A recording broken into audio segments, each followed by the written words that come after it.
Life on the streets. It's hard, lonely, dangerous, and depending on the geographic location, you might find yourself in the midst of Mother Nature's unforgiving potencies. Life in the streets, baby.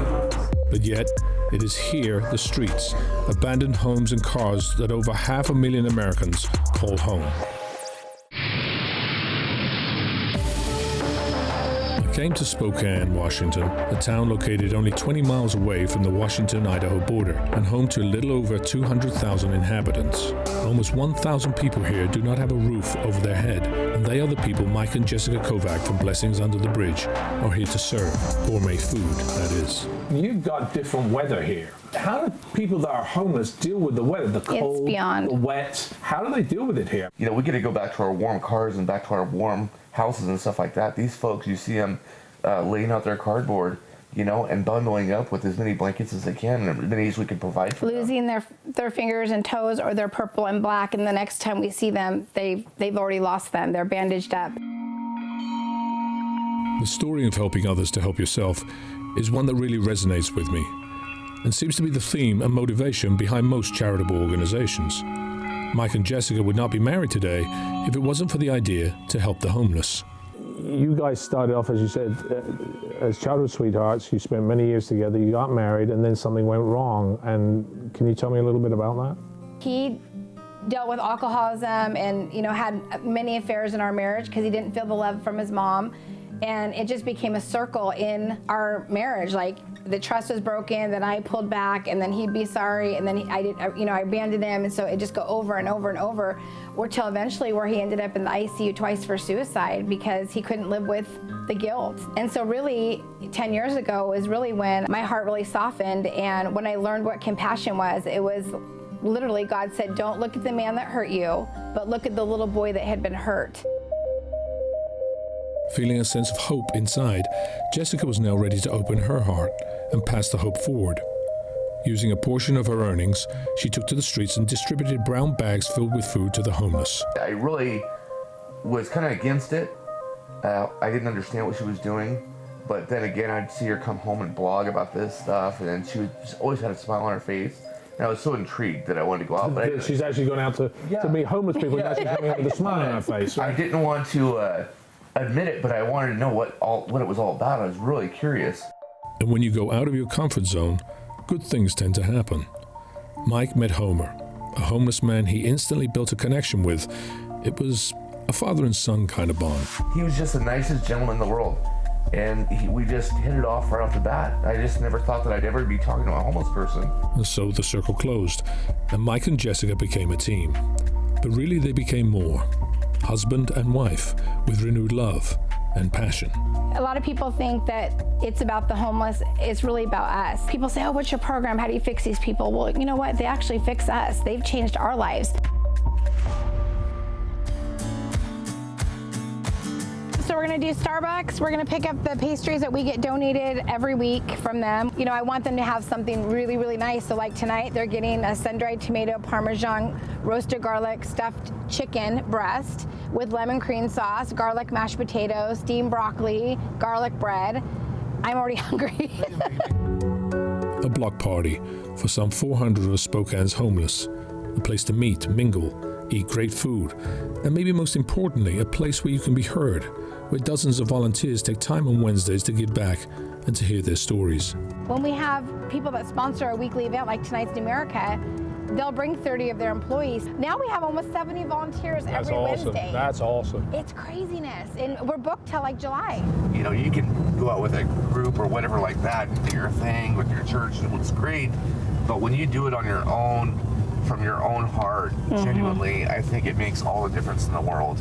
It's a jam-packed day, as every Wednesday is, and it's also a race against the clock to collect food, treats, ingredients, and everything else to fill the stomachs of hundreds of hungry men, women, and children. We're excited, actually. This is quite a bit. They gave us, well, this is new, banana compote that we can, they can put in oatmeal. So we have oatmeal packs.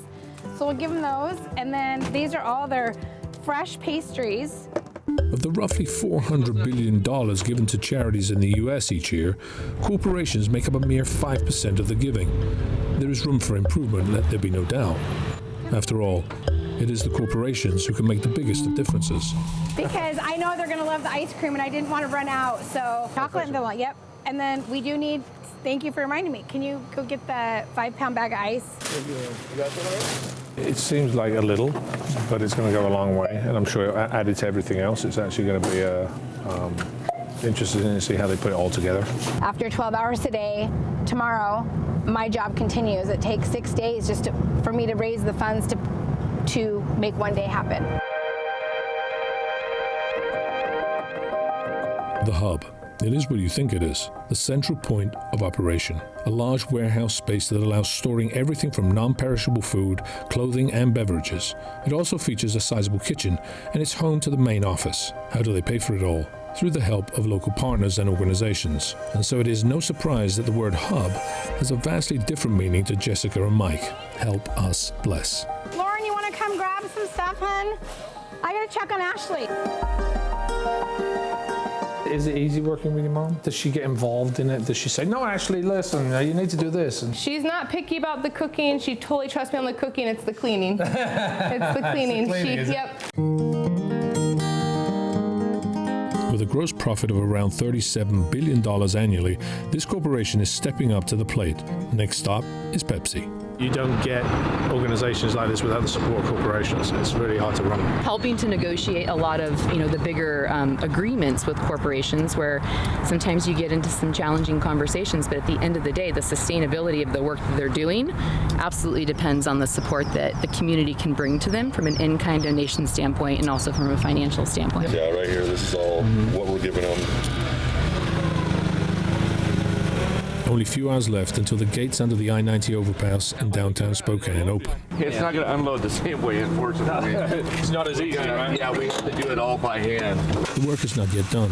Without the help of volunteers, this mission would be next to impossible. I coordinate so many volunteer opportunities for New America and our employees, and it's rare that we have a relationship with a nonprofit that is as in demand as our relationship with Blessings Under the Bridge. I'll send an email out that says, hey, we're going out to feed with Blessings, and within an hour, my entire volunteer group is filled with a wait list. I am getting ready to head down to our event.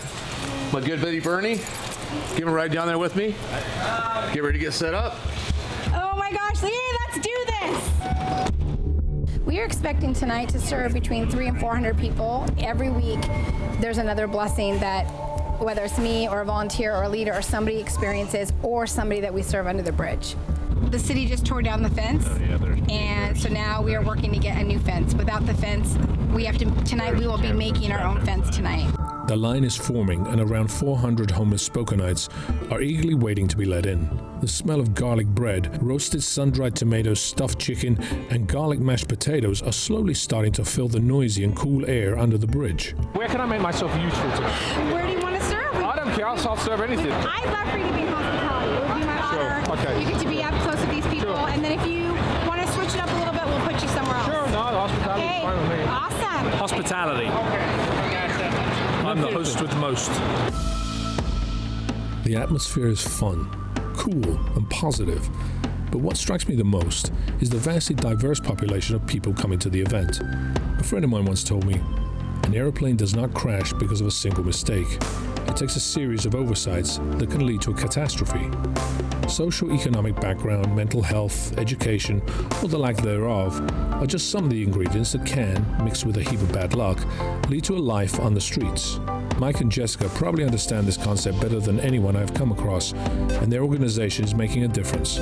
Under a bridge, every Wednesday, all year long.